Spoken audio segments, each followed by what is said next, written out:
because I made many mistakes and learned from them along the way.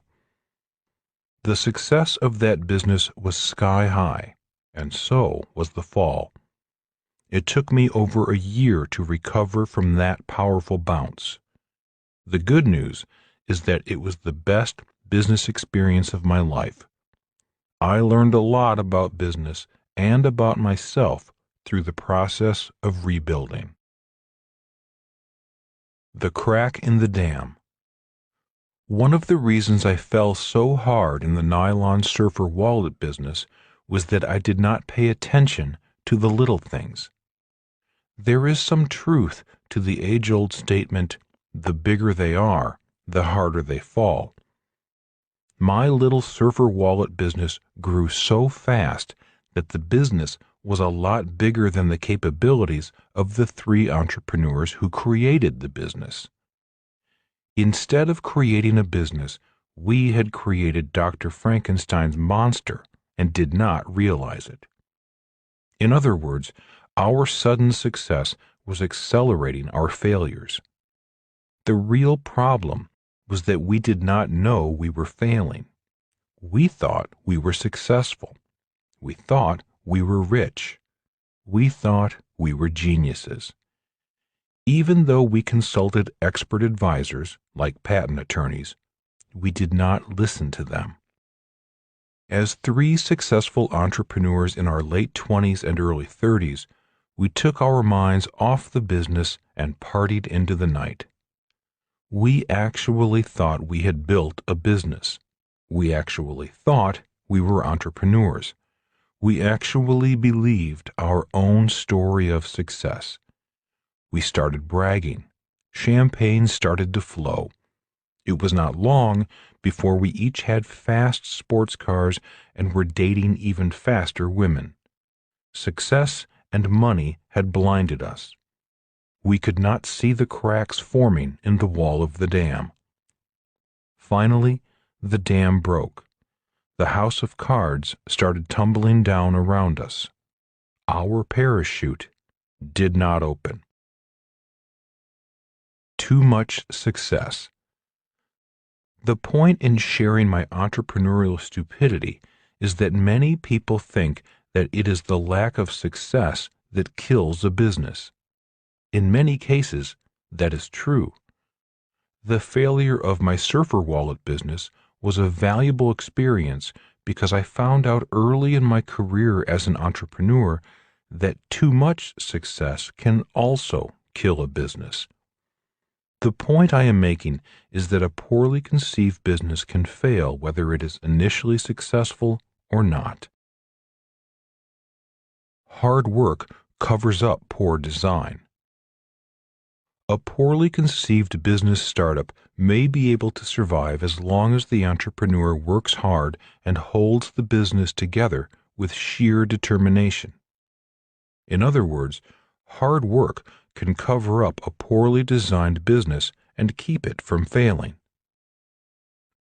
The world is filled with millions of small business entrepreneurs who are able to keep their leaky business afloat with hard work, sheer willpower, duct tape, and baling wire. The problem is, if they stop working, the business breaks apart and sinks. All over the world, entrepreneurs kiss their families goodbye and head off to their own businesses, their pieces of the rock. Many of them go to work, thinking that working harder and longer will solve their business problems. Problems such as not enough sales, unhappy employees, incompetent advisors, not enough cash flow to grow the business, increases in suppliers' prices, rising insurance premiums, increases in landlords' rent, changing government regulations, government inspectors, increasing taxes, back taxes, unhappy customers, non-paying customers, and not enough time in the day, to name a few. Many entrepreneurs do not realize that many of the problems their businesses face today began yesterday, long before there was a business. One of the primary reasons for the high failure rate of small businesses is sheer exhaustion. It's tough to make money and keep going when so much of your time is tied up in activities that do not make you any money or that cost you money without offsetting income. If you are thinking about starting your own business, before you quit your job, you might want to talk to some entrepreneurs about how much time they spend on non-income producing activities to run their business and how they handle this challenge. As a friend of mine once said, I'm so busy taking care of my business that I don't have time to make any money. Do long hours and hard work guarantee success? A friend of mine quit his high-paying job with a large bank in Honolulu and opened a tiny lunch shop in the industrial part of town. He had always wanted to be his own boss and do his own thing. As a loan officer for the bank, he saw that the richest customers of the bank were entrepreneurs, and he wanted a piece of the action. So he quit his job and went for his dream. Every morning, he and his mom would get up at 4 o'clock to begin preparing for the lunch crowd. The two of them worked very hard, scrimping and cutting corners in order to serve great-tasting lunches with generous portions at low prices. For years I would stop by, have lunch, and find out how they were doing. They seemed very happy, enjoying their customers and their work. "Someday we'll expand," said my friend. "Someday we'll hire people to do the hard work for us." The problem was that someday never came. His mom passed away, the business closed, and my friend took a job as manager of a fast food franchise restaurant. He returned to being an employee. The last time I saw him, he said, "The pay isn't great, but at least the hours are better." In his case, his parachute did not open. He hit the ground before he built a business. Now, I can hear some of you saying, "At least he went for it," or "It was just bad luck. If his mom had lived, they might have expanded and gone on to make a lot of money," or "How can you criticize such good, hard-working people?" And I agree with these sentiments. My intent is not to criticize them. Although not related to them, I loved the two of them dearly. I knew they were happy, yet it pained me to see them work so hard and not get ahead day after day. I only relate this story to make the same point. The business began to fail before there was a business. It was poorly conceived before he quit his job. Is being an entrepreneur for you? If this story about working long hours, or failing if unsuccessful and possibly failing if successful, or jumping out of a plane without a parachute and bouncing frightens you, then being an entrepreneur may not be for you. But if the stories intrigue you or challenge you, then continue listening. After finishing this book, at least you will have a better idea of what entrepreneurs need to know to succeed. You will also have a better understanding of how to create, design, and build a business that grows with or without you, and possibly makes you rich beyond your wildest dreams. After all, if you are going to jump out of a plane without a parachute, you might as well win big if you are going to win at all. The job of an entrepreneur. An entrepreneur's most important job begins before there is a business or employees. The job of an entrepreneur is to design a business that can grow, employ many people, add value to its customers, be a responsible corporate citizen, bring prosperity to all those who work on the business, be charitable, and eventually no longer need the entrepreneur. Before there is a business, a successful entrepreneur is designing this type of business in his or her mind's eye. According to my rich dad, this is the job of a true entrepreneur. Failure leads to success. After one of my demoralizing business failures, I went to Rich Dad and asked, "So, what did I do wrong? I thought I designed it well." "Obviously you didn't," Rich Dad said with a smirk. "How many times do I have to do this? I'm the biggest failure I know." Rich Dad said, "Losers quit when they fail. Winners fail until they succeed." Shuffling the papers at his desk for a moment, he then looked up at me and said, "The world is filled with wannabe entrepreneurs.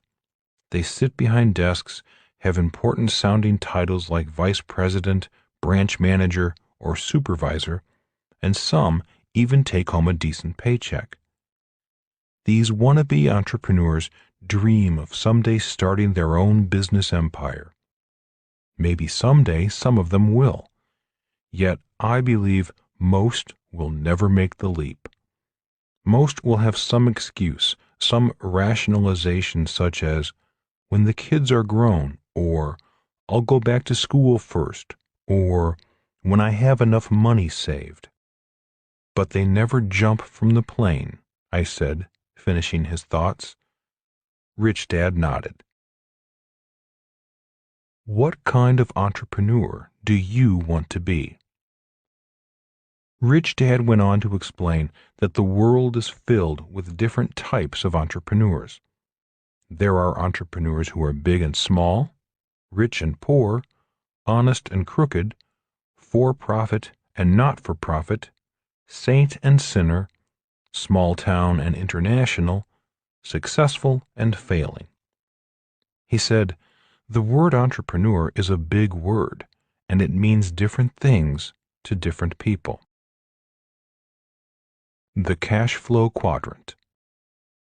As I mentioned in the introduction, the cash flow quadrant explains that there are 4 different types of people who make up the world of business. They are often different people technically, emotionally, and mentally. E stands for employee. S stands for self-employed or small business owner. B stands for big business owner. I stands for investor.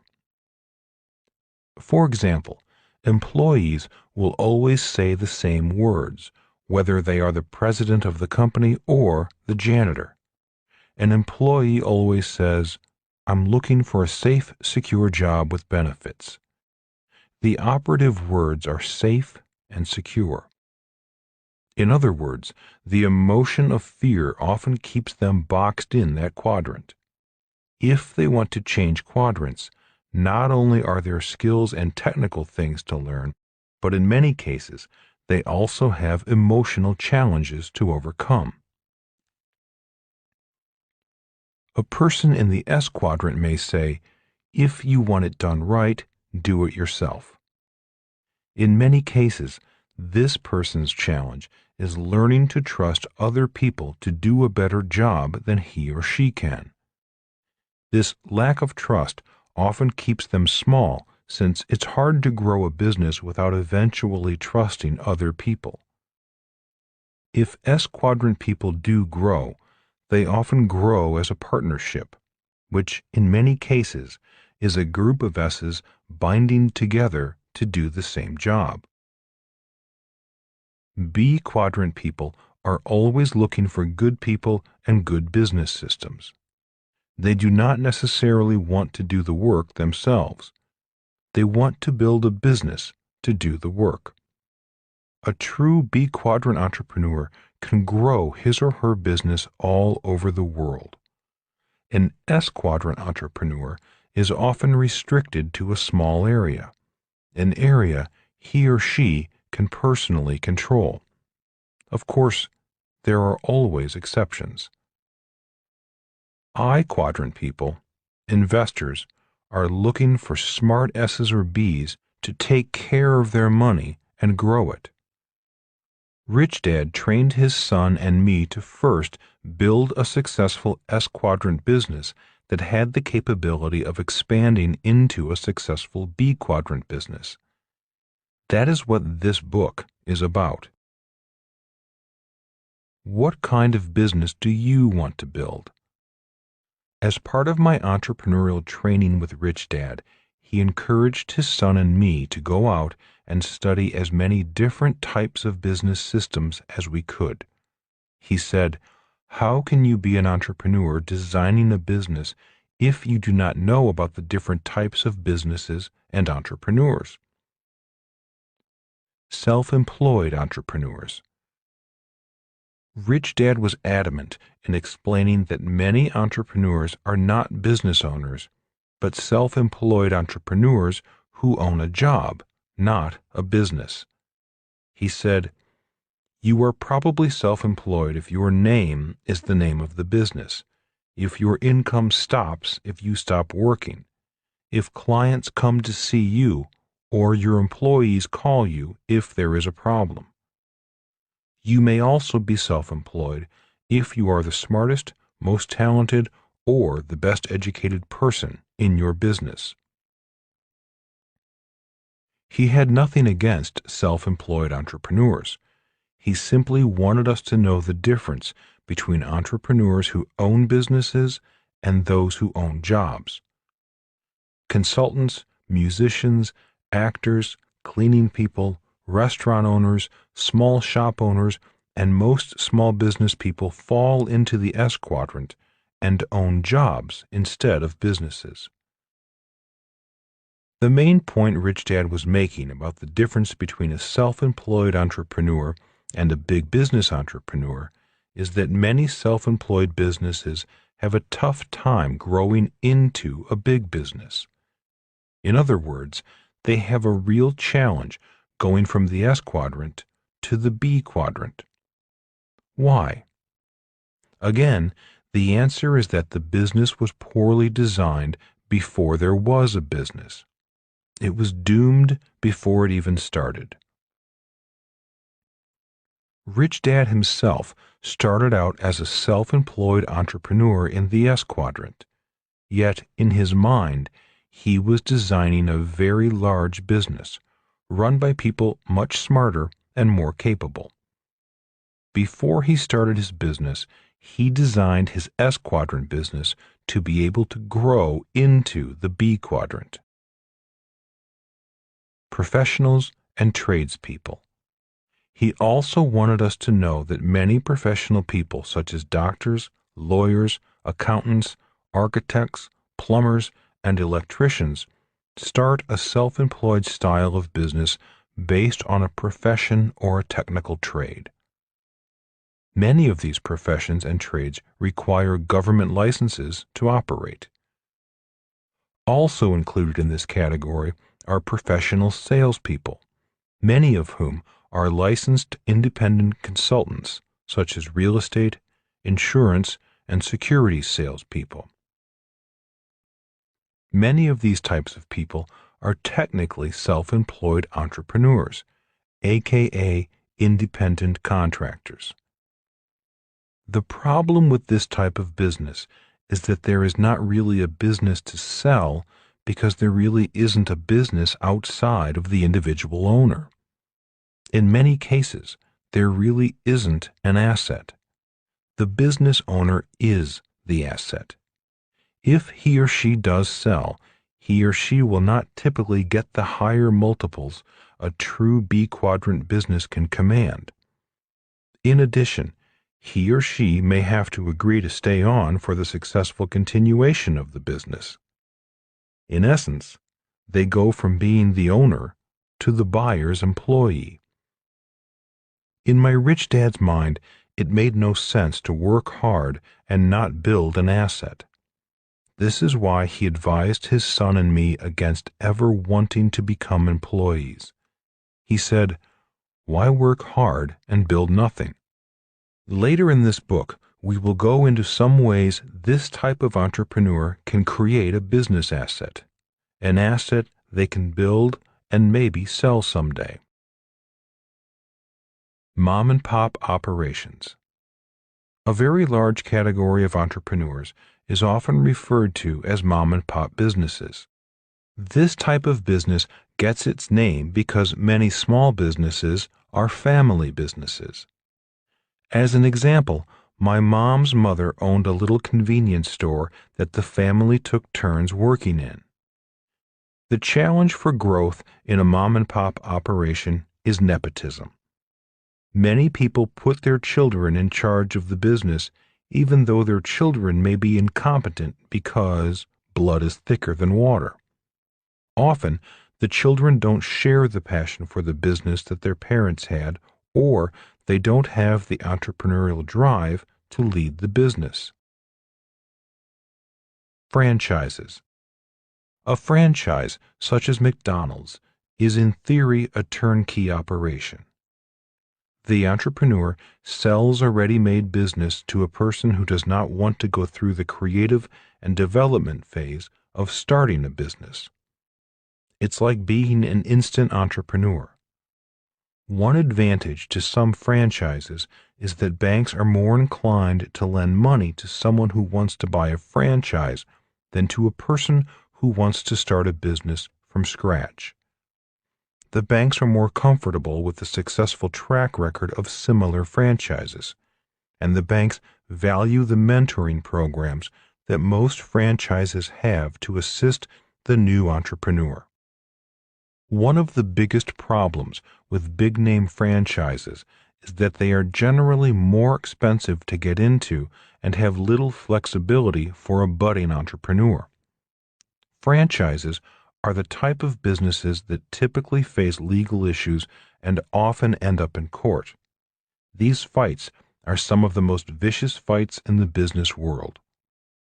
Reportedly, one of the main reasons for fighting is that people who buy a franchise business do not want to run it the way the franchisor, the person who created the business, wants them to run it.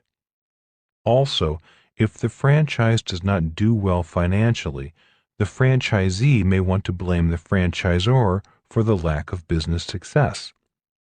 If you do not want to follow the directions of the franchisor to a T, it is best you design, create, and start your own business.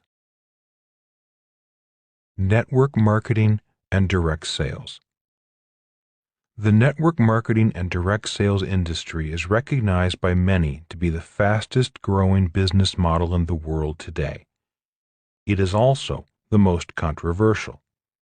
Many people still have a negative reaction, claiming that many network marketing organizations are pyramid schemes. Yet, in reality, the biggest pyramid scheme in the world is the traditional big business corporation, with one person at the top and all the workers below. Everyone who wants to be an entrepreneur should take a look at a network marketing business.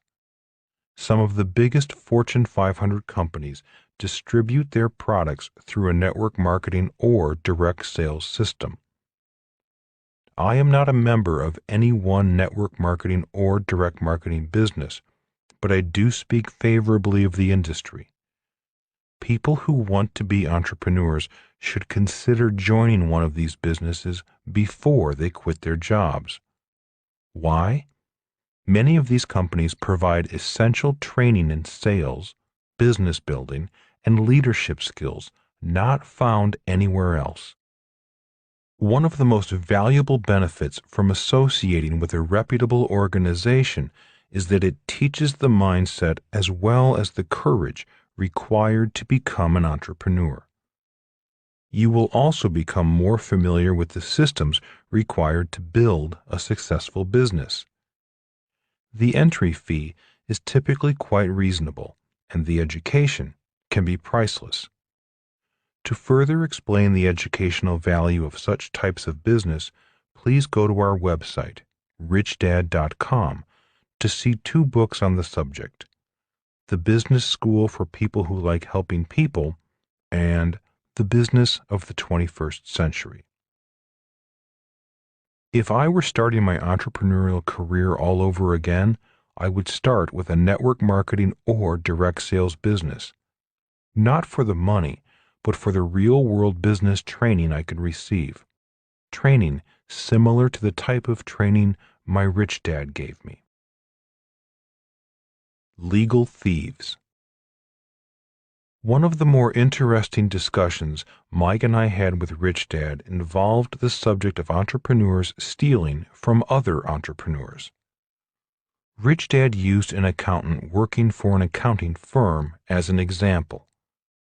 One day the accountant, who was an employee of the firm, resigned and started his own business with clients he met while an employee of the firm.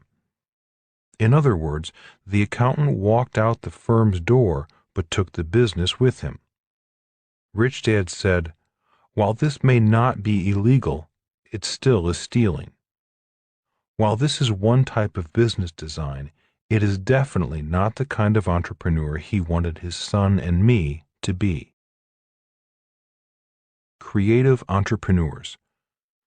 The type of entrepreneur he wanted us to be was a creative entrepreneur, like Thomas Edison, Walt Disney, or Steve Jobs. Rich Dad said, "It is easy to be a small entrepreneur, like a mom-and-pop sandwich shop. It is also relatively easy to be an entrepreneur in a trade or a profession, such as a plumber or dentist.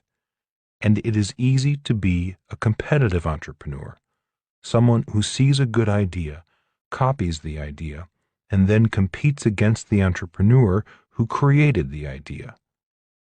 This is what happened to me when I pioneered the nylon and Velcro wallet business.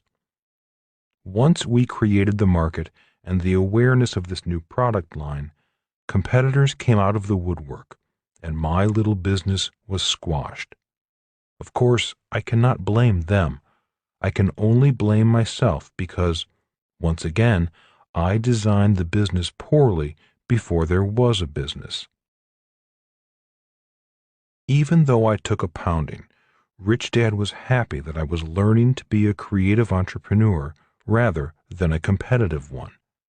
He said, "Some entrepreneurs win by creating. Other entrepreneurs win by copying and competing. The riskiest of all types of entrepreneur is the creative entrepreneur, also known as an innovator." "Why is the creative entrepreneur the riskiest type to be?" I asked. "Because being creative means you are often a pioneer. It is easy to copy a successful and proven product. It is also less risky. If you learn to innovate, create, or invent your way to success, you are an entrepreneur creating new value rather than an entrepreneur who wins by copying." Public and private. The vast majority of large and small businesses are private companies. A large private company is often referred to as a closely held company. That generally means a company owned by just a few owners, and ownership interests are not available to the public at large. A public company is a company that sells shares of the business to the public at large, most often through stockbrokers and other licensed securities dealers. A public company sells its shares on a stock exchange like the New York Stock Exchange and operates under much more stringent rules than private companies. Rich Dad never formed a public company, yet he recommended that Mike and I create one as part of our development as entrepreneurs. In 1996, at the same time we were forming the Rich Dad Company, I was also an investor and involved in forming 3 public companies. One company was created to explore for oil, one for gold, and one for silver. The oil company failed, even though it struck oil, which is a story in itself. The gold and silver companies did find substantial amounts of the gold and silver they were looking for. Although the oil company failed, the gold and silver companies made the investors a lot of money.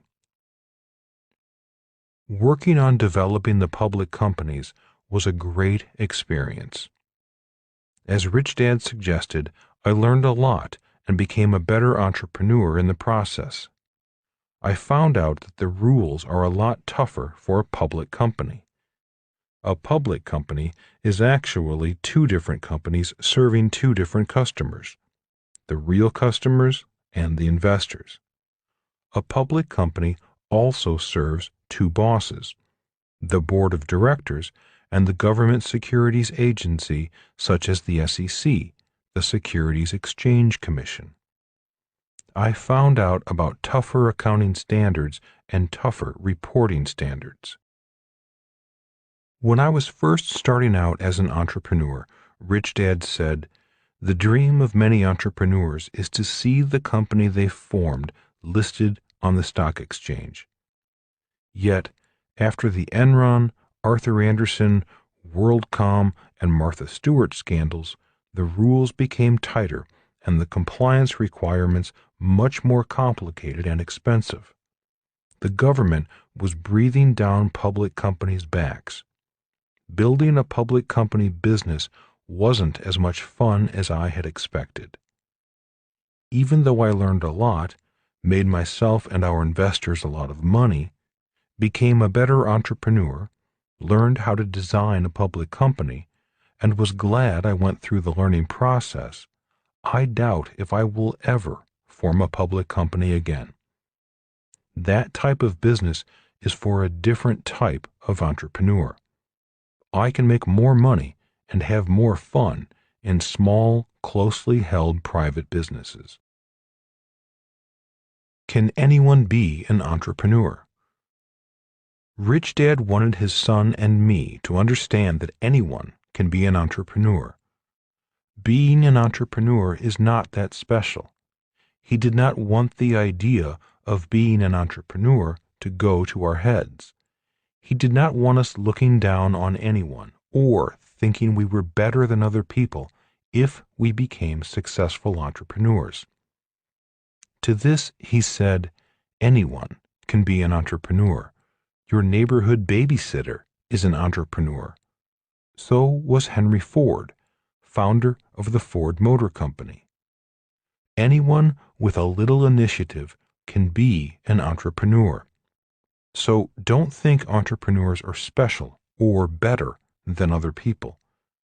Your job is to decide which entrepreneur you most want to be like, the babysitter or Henry Ford. They both provide a valuable product or service. Both are important to their customers. Yet they operate in very different spectrums, different bandwidths of entrepreneurship. It's like the difference between sandlot football, high school football, college football, and professional football. With that example, I understood the point Rich Dad was making. When I was in college in New York playing college football, our team had the opportunity to practice with a few players from a professional football team, the New York Jets. It was a very humbling experience. It was soon obvious to all of us on the college football team that, while we played the same game as the pro players, we were playing at a completely different level of play. As a linebacker, my first rude awakening was trying to tackle a New York Jets running back coming through the line. I doubt if he even knew I hit him. He ran right over me. It felt like I was trying to tackle a charging rhino. I did not hurt him, but he definitely hurt me. That running back and I were about the same size, but after trying to tackle him, I realized the difference was not physical. It was spiritual. He had the heart, the desire, and the gift of natural talent to be a great player. The lesson I learned that day is that we both played the same game, but we were not playing at the same level of play. The same is true in the business world and the game of entrepreneurship. We can all be entrepreneurs. Being an entrepreneur is not that big a deal. A better question in designing a business is, at what level of play do you want to play the game? Today, older and wiser, I do not have illusions that I would ever be as great an entrepreneur as Thomas Edison, Henry Ford, Steve Jobs, or Walt Disney. Yet, I can still learn from them and use them as mentors and role models.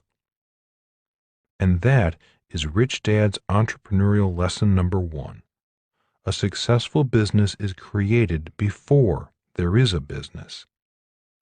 The most important job of an entrepreneur is to design the business before there is a business. Designing your business. Most new entrepreneurs get excited about a new product or an opportunity they think will make them rich. Unfortunately, many of them focus on the product or opportunity rather than invest the time designing the business around the product or opportunity. Before quitting your job, it might be a good idea to study the lives of entrepreneurs and the different types of businesses they created. You might also want to find a mentor who has been an entrepreneur. All too often, people ask business advice from people who have business experience as an employee, but not as an entrepreneur. Later in this book, we will introduce the BI triangle, which outlines what components are required to create any business, regardless if it is big or small, franchise or individually owned, mom and pop, or publicly owned. Once a person understands the different components that make up a business, it becomes much easier to design businesses as well as evaluate good ones and bad ones. I recommend keeping your daytime job while you start a part-time business, not for the money, but for the experience. That means even if your part-time business does not make any money, you are gaining something far more important than money: real-life experience. Not only will you learn about business, you will learn a lot about yourself. Rich Dad's entrepreneurial lesson number 2: How to turn bad luck into good luck. Chapter 2: Dumb and Dumber Get Rich and Richer. My first business. My first business failed in 1956. I was 9 years old. My second business succeeded in 1956. I was still 9 years old.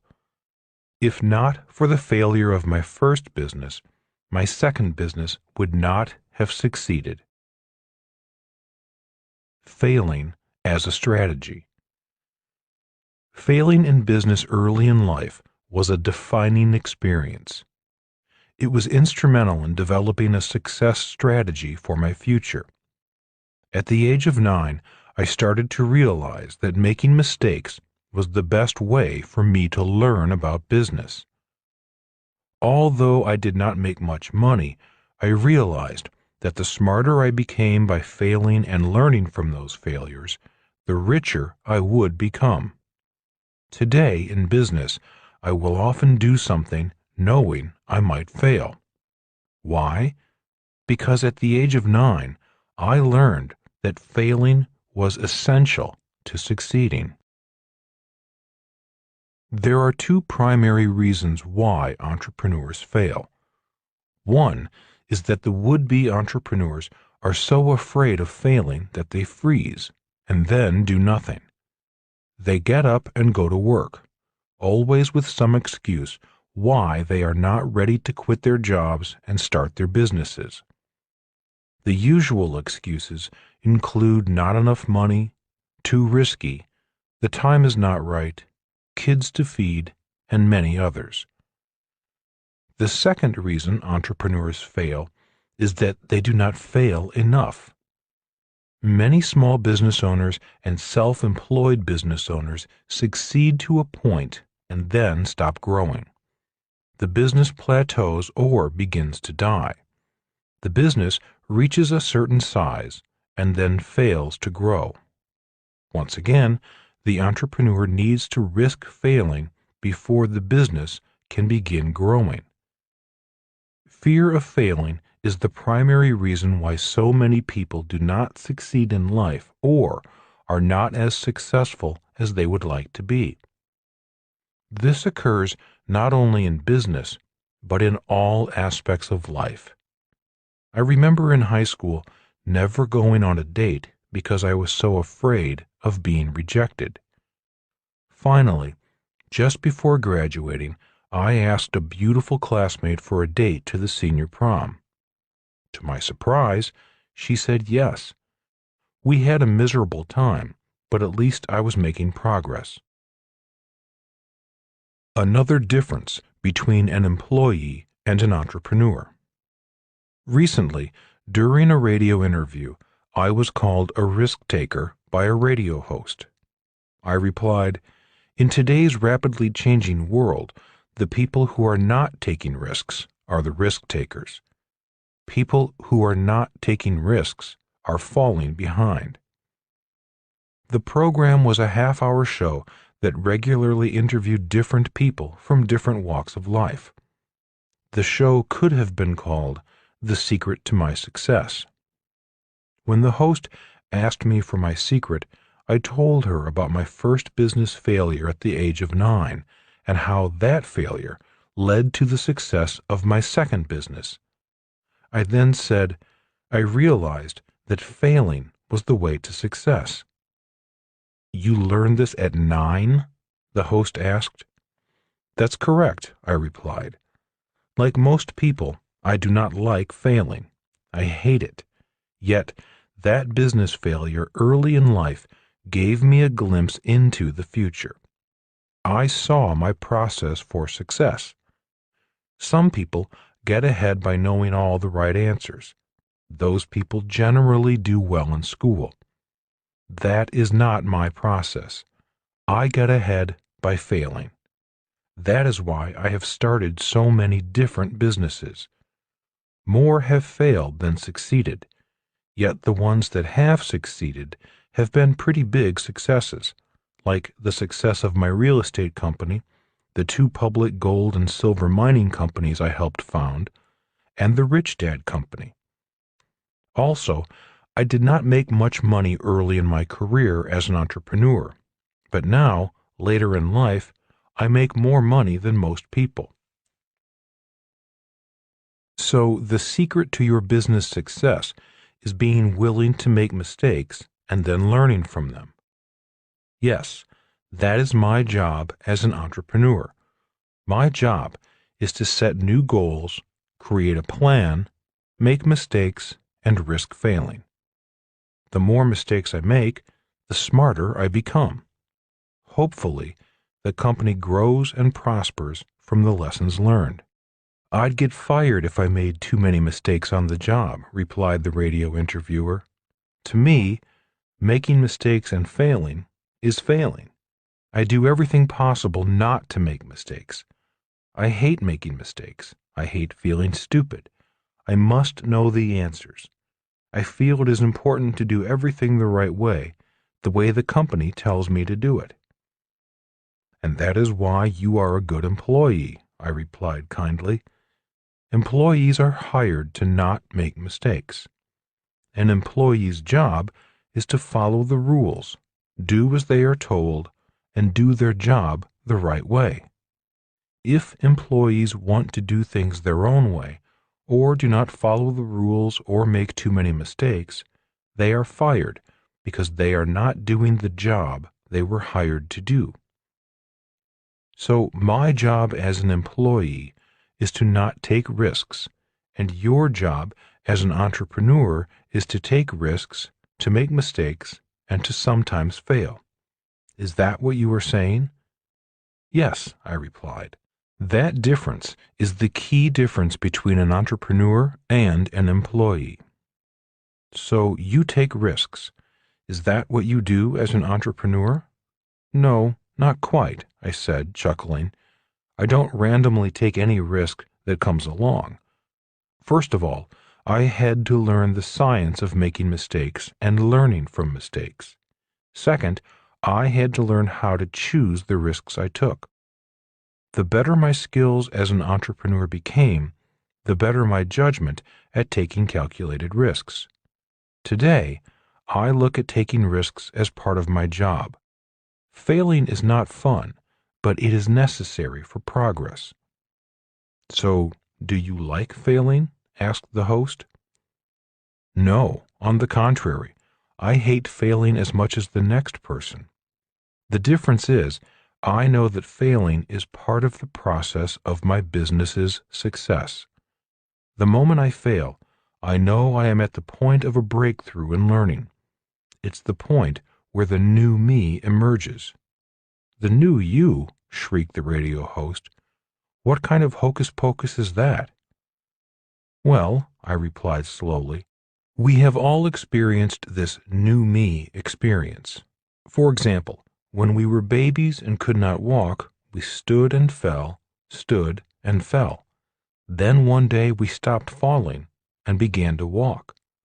The moment we could walk, we were no longer babies. People called us children, not babies. When we learned to drive a car, we became young adults. Each time we learned a new skill, a new person emerged and our worlds changed. That is what I mean by a new you or a new me. We are new because we have new skills and are better able to face a new world. So there is a world of difference between an employee and an entrepreneur? Asked the host sarcastically. Oh, absolutely, I replied, working hard not to get caught up in her skepticism. We live in very different worlds because we are very different people. One of us lives in a world that thrives on risk. The other lives in a world that avoids risk. Different worlds, different people. There was silence for a moment. The host seemed to be gathering her thoughts. And that is why so many employees do not make it as entrepreneurs? It's one of the reasons, but not the only reason, I said gently. It's not easy transitioning from a world of avoiding mistakes to a world of actively making mistakes. But you make it sound easy, said the host. You seem so nonchalant about failing. I never said it was easy, but it does get easier, I replied. Look, the point is entrepreneurs have a lot to learn and need to learn quickly. They don't have the luxury of a steady paycheck. They must make mistakes and correct quickly. If entrepreneurs avoid making mistakes, or if they pretend they haven't made a mistake or blame someone else for their mistakes, the learning process will overwhelm the entrepreneur and the business fails. You have to learn quickly because you're making something out of nothing, added the host. There is nothing there to support you.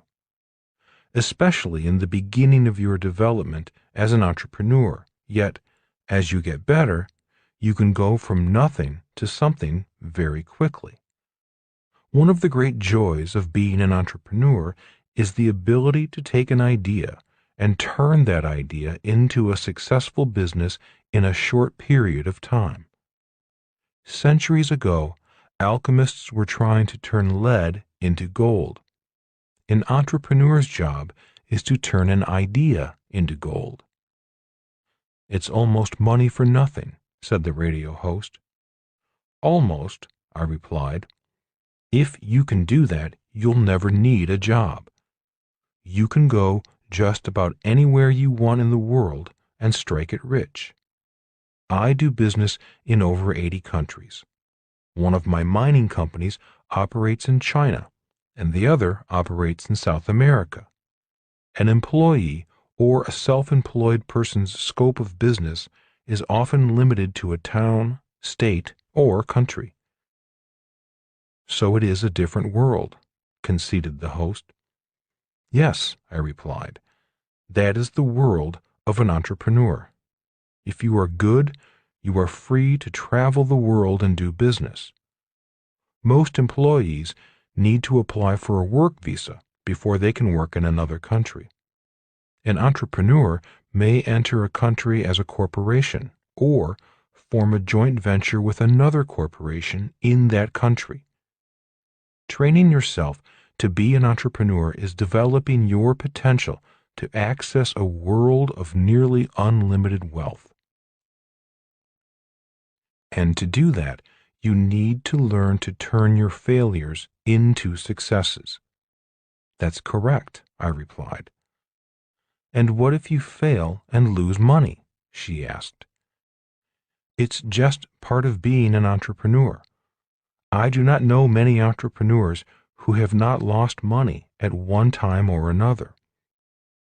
But if an employee lost the company's money, the employee would be fired, said the host with an edge in her voice. In many companies they would be, I replied quietly. My point is that it is the fear of losing money that costs people the most money. They are so afraid of losing, they lose. They settle for a steady paycheck. They may not lose much money in their life, but they lose out on the potential for great wealth. Truth during the commercial break. I need to take a commercial break, said the host as she shut down the studio. The sound engineer then took over and began to play the commercials that supported the show. I've wanted to quit my job for years, said the host, feeling safer in her soundproof room and not broadcasting to the world. But you are paid too much to quit, I said, completing her thoughts. Nodding, she said, Yeah, that's it. I'm not paid a lot, just enough so I won't quit and go somewhere else. I need my paycheck. My husband and I make a lot of money, but with 4 kids in school, there is no way we can do what you are talking about. Although I did not agree with her point of view, I did let her know I understood how she felt. So, what would you say to me? How do I break out? I need that paycheck. I need this job, even if it doesn't pay much. I feel I am trapped in a room with walls that are closing in around me. What can I do? Taking a moment to collect my thoughts, I finally asked, Do you remember the example I used of the baby learning to walk? Yes, I do, said the host. And once they can walk, the baby becomes a child. And once they learn to drive, they become a young adult. And that is how we learn anything in life. We learn by first having a desire for a change. We want something better. You may have enjoyed your work at one time, but now you know it is time for a change. It's time to move on, just as a baby somehow knows it is time to change. It's time to stop crawling. At some magical point in time, the baby knows when the time is right, when it's time to do something different. The baby begins by clinging to something, like a parent's pants leg or the leg of a table. Babies wobble as they are learning to bridge the gap between crawling and walking. They do this repeatedly, and then one day they let go and fall down. The baby failed. Instead of quitting, which is what many adults would do, the baby repeats the process again and again. Then one day, the baby's mind, body, and spirit come into alignment and the baby can stand. Soon after standing, the baby learns to walk. The baby becomes a child. Then come bicycles, and then come cars, said the host. Babies become children, and children become adults. I completed the thought by saying, Yes, and the process is similar for entrepreneurship. I just happened to start at age 9, failed at 9, and succeeded at 9. You can do the same if you are willing to risk going through your learning process.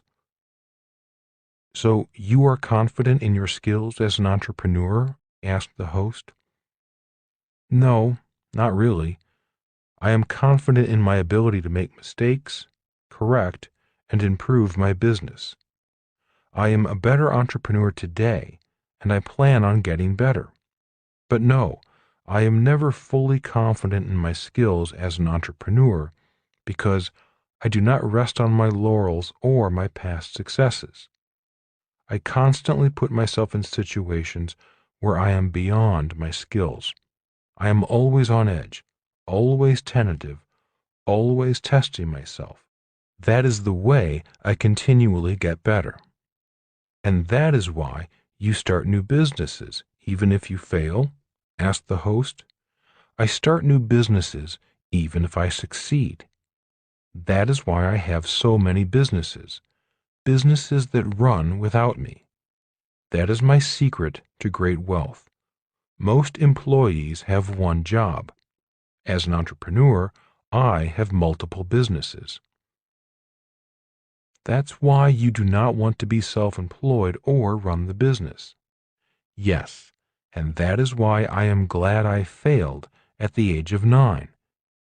At the age of 9, I learned how to start businesses that run without me. I wrote about those businesses in Rich Dad, Poor Dad. Yes, I remember, said the host. I just did not get the significance of those businesses. I did not realize those tiny businesses would have such a profound impact on your life.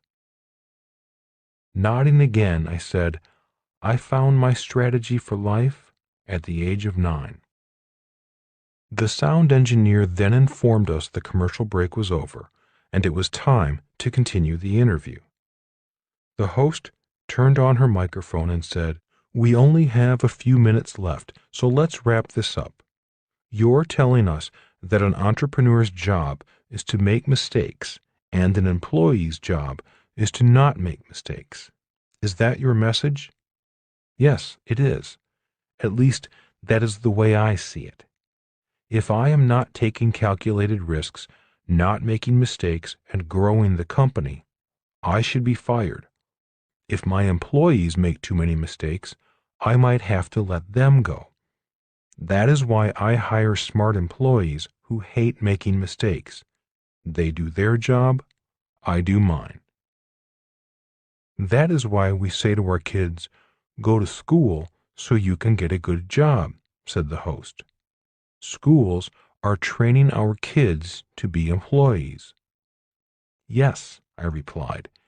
If you do well in school, you'll probably do well in the corporate world or in government.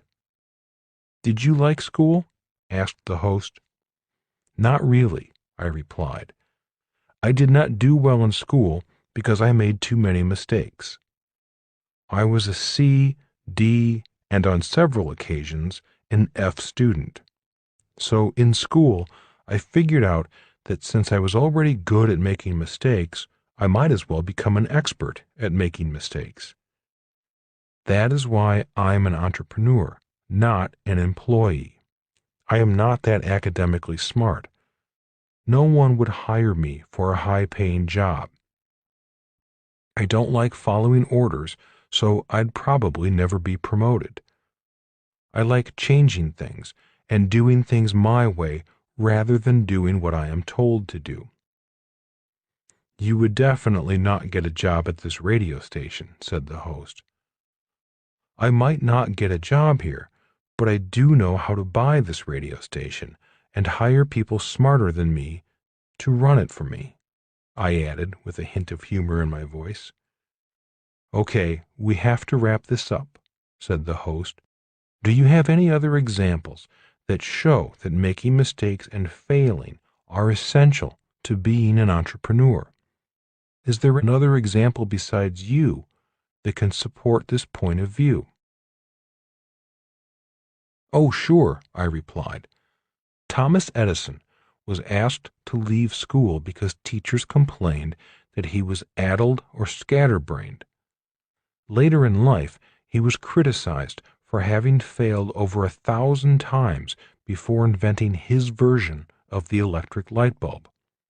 When asked how he felt about failing over 1,000 times, he said something to the effect of, "I did fail over 1,000 times.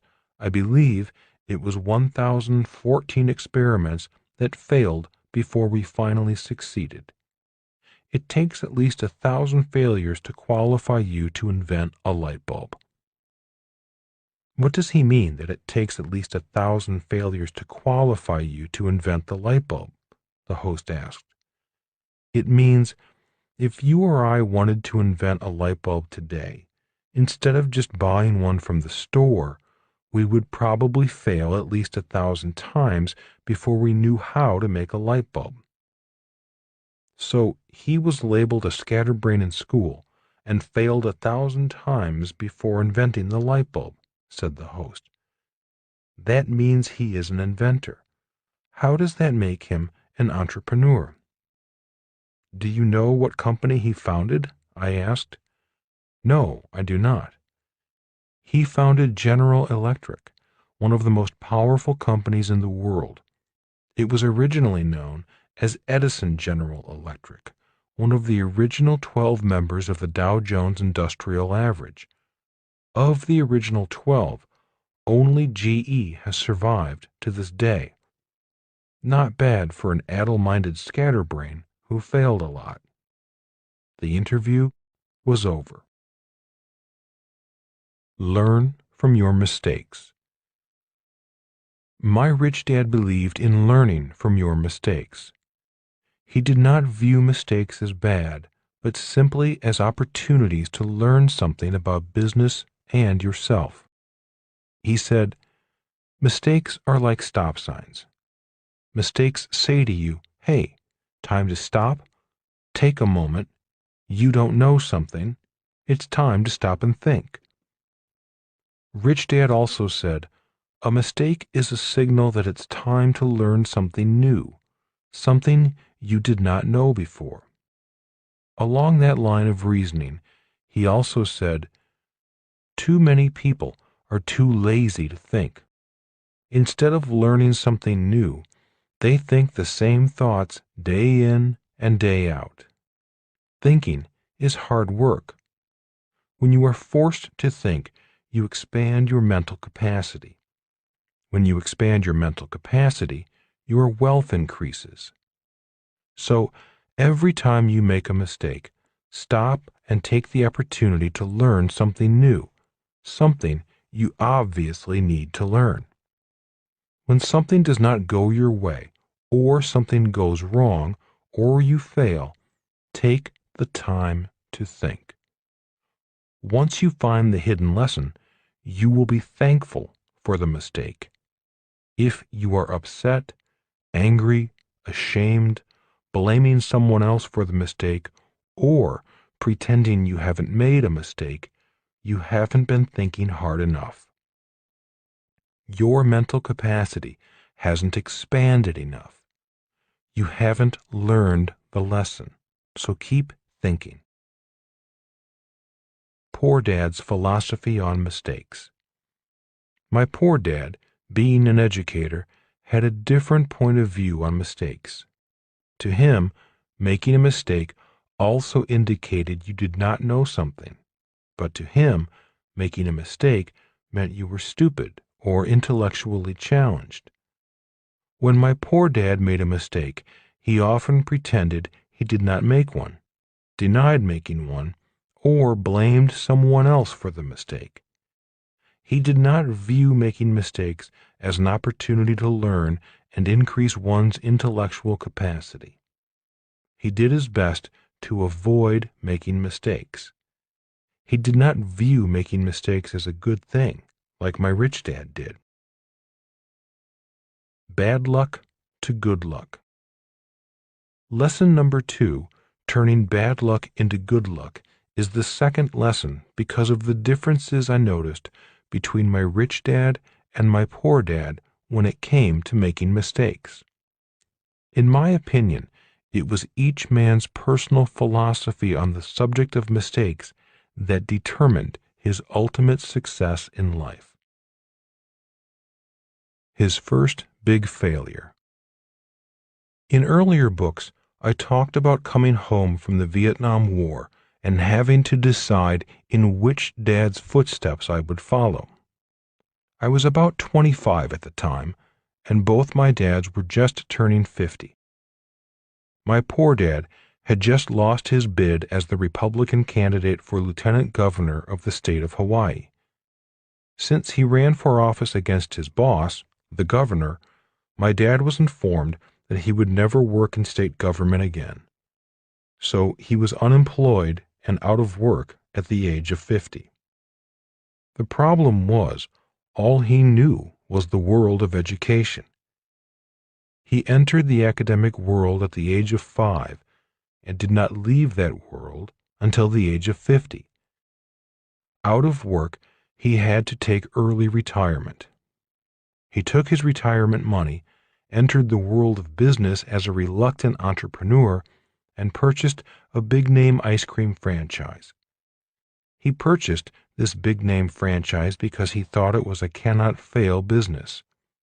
In less than 2 years, the cannot-fail franchise failed, and my father was once again out of work and now out of money. Blaming instead of learning. My poor dad was angry, depressed, upset, and blaming the franchisor as well as his partners for the failure of the business and the loss of his money. It was during this period that I understood why my rich dad stressed the importance of stopping, thinking, learning, and correcting. It was obvious from my dad's mental and emotional state of mind that he had gone through many stop signs and was blaming instead of learning.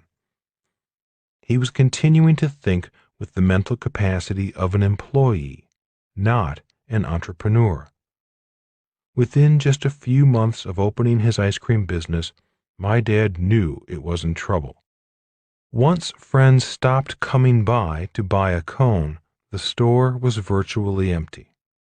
My dad would sit there for hours, all by himself, without customers. Instead of taking a moment to stop, think, and ask for guidance, he fired his employees to reduce costs, worked longer and harder in the business, fought with his partners, and then spent the remainder of his money by hiring an attorney to go after the franchisor. In other words, he used up his money blaming the franchisor for his problems. Out of money, the business finally closed. It was obvious that my real dad had taken bad luck and turned it into more bad luck. Instead of stopping, learning, and correcting, he could not admit that he might be making mistakes. Instead of making things better, he made matters worse. With his political campaign loss and the loss of his first and only business, he